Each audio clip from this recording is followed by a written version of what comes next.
The United States is about to enter a civil war. In weightlifting, I mean. Well, I hope it's just weightlifting. After coming out of the most successful quad in half a century, Team US looks even stronger than before. But this presents a problem. You might think that the third most decorated country in weightlifting history, getting back to their former glory would be a good thing.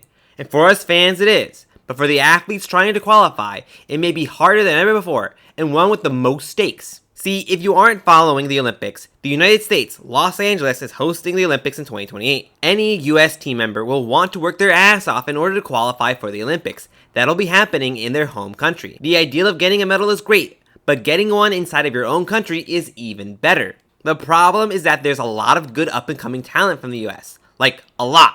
And with lifters like Hampton Morris and Olivia Reeves, qualifying for the LA Olympics is potentially more difficult than navigating a minefield. Let's talk the good news. The good news is that early rumors indicate there will be more weight classes and lifters competing, meaning more chances to qualify.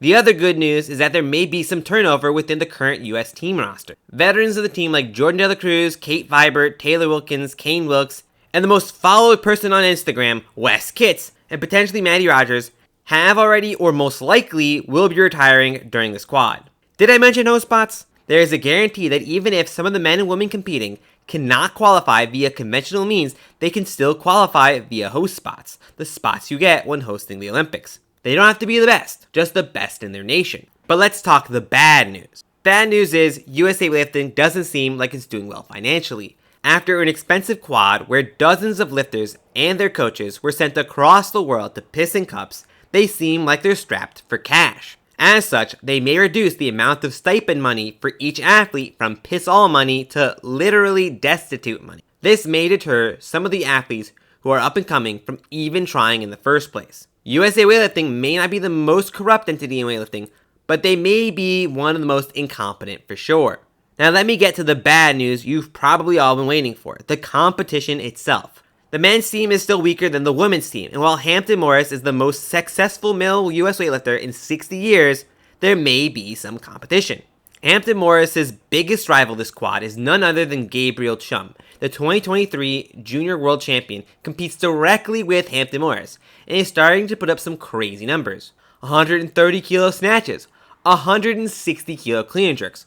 And while I don't think Chum can break Morris's clean and jerk record, if Morris can improve his snatch, and Chum makes 160 kilos more consistently, he could become the best lightweight in the US.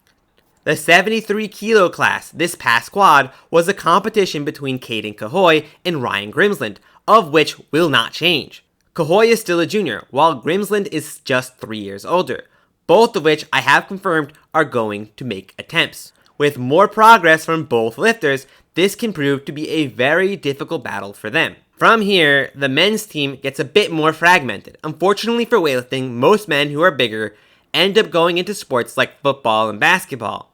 Nathan Damron probably isn't going to try again as an 89. Maybe CJ Cummings has a real comeback. Morgan McCullough could be the next 102, albeit with less Instagram followers. Will Aaron Wills try to do an American clean and jerk record? Maybe we'll even find out where Medina's Island is. Where it gets even more interesting is the women's side. Provided Olivia Reeves doesn't get injured or popped, she will be the biggest obstacle for every woman trying to qualify.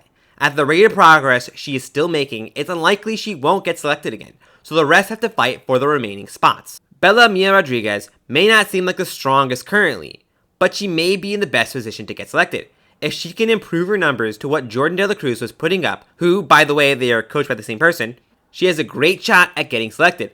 49 kilo category leaders like Hui Jihe, Zhang Yuhua, Mirabai Chenu, and potentially Jordan De La Cruz are most likely going to retire, meaning if she can improve further, she could potentially have a chance at a medal. Again, provided she can reach the level of Jordan. The next lifter is the 59 kilo lifter, Miranda Ulrey. She seems not only set on medaling at Junior Worlds this year, but also set on breaking the junior American record of another exceptional lifter who we will talk about in just a moment. Catherine Estep is something different in US weightlifting. She is the current youth world record holder in the 55 kilo class, American junior record in both the 55 and 59 kilo class, and has been successful since moving up to the 64 kilo class, where she won gold last year at Junior Worlds and silver the year prior. though she has some competition in the 64 kilo class, Sophie Shaft. Sophie has tied the American Junior Standard and is aiming to one-up a step at Junior Worlds this September, potentially even breaking the American Junior Standard snatch and total records, or even potentially the senior records set by Maddie Sasser. Yes, Maddie Sasser is American. Ella Nicholson is a 76 kilo lifter who broke the American Junior snatch record set by Kate Viber twice now, moving it to 110 kilos. She won silver last year at Junior Worlds and wants gold this year, putting in a massive 242 kilo total for Junior Worlds, 1 kilo shy of Kate Vibert's American Junior record. Though what's even more interesting is that depending on the weight classes in LA, we could see her directly compete against lifters like Olivia Reeves or Maddie Rogers, who hasn't announced her retirement just yet.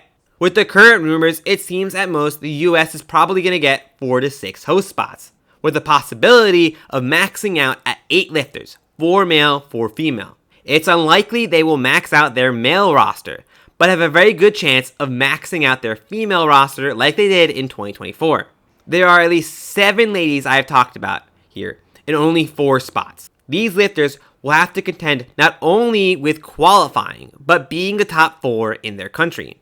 While the status of weightlifting at the Olympics is certain for the 2028 Olympics, it is uncertain for the 2032 Olympics. There is a chance that this may be the last Olympics with weightlifting. I really hope this is not the case, but this could be the final attempt for athletes trying to qualify.